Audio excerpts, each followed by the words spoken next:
মধ্যপ্রাচ্যে আবারও বাড়ছে উত্তেজনা।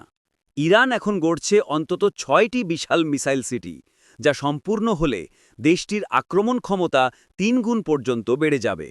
এই শহরগুলো তৈরি হচ্ছে পাহাড়ের নিচে, গোপন সুড়ঙ্গে, যেখানে থাকবে হাজার হাজার দীর্ঘ পাল্লার ক্ষেপণাস্ত্র এবং তাদের নিয়ন্ত্রণ ব্যবস্থা। সামরিক বিশেষজ্ঞরা বলছেন এটি শুধুমাত্র প্রতিরক্ষা নয়, বরং ইরানের এক বড় আঞ্চলিক শক্তি প্রদর্শনের প্রস্তুতি। তেহরান এখন যে গতিতে কাজ করছে তা ইঙ্গিত দিচ্ছে মধ্যপ্রাচ্যের আকাশে আসছে এক নতুন ভারসাম্যের যুগ, যেখানে প্রতিটি মিসাইল হতে পারে একটি কূটনৈতিক বার্তা। বিশ্ব এখন তাকিয়ে ইরানের এই মিসাইল সিটিগুলো অঞ্চলের নিরাপত্তায় কী প্রভাব ফেলবে। এটাই হয়তো নতুন ইরানের শক্তির প্রতিচ্ছবি।